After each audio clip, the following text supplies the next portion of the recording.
BMS പ്രവർത്തകനായ കൊല്ലം കടയ്ക്കൽ കുതിരപ്പാലത്ത് രാധാകൃഷ്ണ പിള്ളയെ കൊലപ്പെടുത്തിയ കേസിൽ പ്രതിക്ക് ജീവപര്യന്തം. ഒന്നാം പ്രതി ഉണ്ണികൃഷ്ണന് ജീവപര്യന്തം കഠിന തടവും പിഴയും വിധിച്ചു. കൊല്ലം 4th അഡീഷണൽ സെഷൻസ് കോടതിയാണ് ശിക്ഷ വിധിച്ചത്. 2019 മെയിലാണ് കേസിനാസ്പദമായ സംഭവം. വിവരങ്ങളുമായി മനോജ് ചേരുകയാണ്. മനോജ്, മറ്റ് വിശദാംശങ്ങൾ കൂടി. കെബി 2019 മെയിലാണ് ഈ കുതിരപ്പാലത്തിന് സമീപത്ത് വെച്ച് രാധാകൃഷ്ണ പിള്ളയെ കുത്തി കൊലപ്പെടുത്തുന്നത്. BMSന്റെ പഞ്ചായത്ത് പ്രസിഡന്റ് ആയിരുന്നു ആ സമയത്ത്. അതോടൊപ്പം തന്നെ സംഘപ്രവർത്തനങ്ങളിൽ സജീവമായിരുന്നു ഈ കൊല്ലപ്പെട്ട രാധാകൃഷ്ണ പിള്ള. ഈ സമയത്ത് തന്നെ അതായത് സമീപവാസിയായിട്ടുള്ള ഉണ്ണികൃഷ്ണനും അതോടൊപ്പം പിതാവും ചേർന്നാണ് ഇത്തരത്തിലൊരു ആക്രമണം നടത്തിയിട്ടുള്ളത്. അന്നേ ദിവസം ഈ രാധാകൃഷ്ണ പിള്ള ഒരു സ്ഥലത്ത് പോയി തിരികെ വരുമ്പോൾ ബൈക്ക് തടഞ്ഞു നിർത്തുകയായിരുന്നു. അതിനുശേഷം വഴിയിൽ വെച്ച് തർക്കമുണ്ടായി.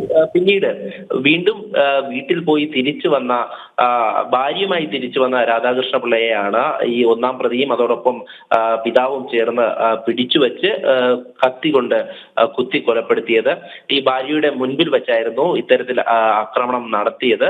തുടർന്ന് ഈ പ്രതികളെ പോലീസ് പിടികൂടി. എന്തായാലും ഈ ഒരു കേസുമായി ബന്ധപ്പെട്ട് കടയ്ക്കൽ പോലീസാണ് അന്വേഷണം നടത്തിയത്. തുടർന്ന് കുറ്റപത്രം സമർപ്പിച്ചു. ഇന്ന് ഈ കോടതി, അതായത് കൊല്ലം 4th അഡീഷണൽ സെഷൻസ് കോടതിയാണ് ശിക്ഷ വിധിച്ചിട്ടുള്ളത്.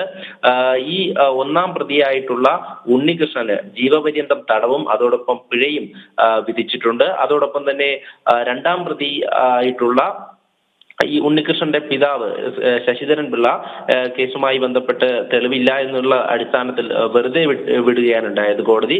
എന്തായാലും ഈ ഒരു സംഭവവുമായി ബന്ധപ്പെട്ട് നിരവധി സാക്ഷിമൊഴികൾ രേഖപ്പെടുത്തിയിരുന്നു. അതോടൊപ്പം തന്നെ പോലീസ് കുറ്റപത്രത്തിൽ ഈ കാര്യങ്ങളെല്ലാം തന്നെ ചൂണ്ടിക്കാട്ടിയിരുന്നു. ഇത്തരത്തിൽ BMSന്റെ സജീവ പ്രവർത്തകനായിരുന്ന സമയം ഈ ലോഡിംഗ് തൊഴിലാളിയായിരുന്നു.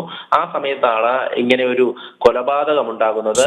ഇതുമായി ബന്ധപ്പെട്ട് കൂടുതൽ അന്വേഷിച്ചപ്പോഴാണ് ഈ പ്രതികൾ CPM അനുഭാവികൾ കൂടെയാണ് എന്നുള്ള കാര്യം മനസ്സിലാവുന്നത്. മനോജാണ് വിവരങ്ങൾ നൽകിയത്.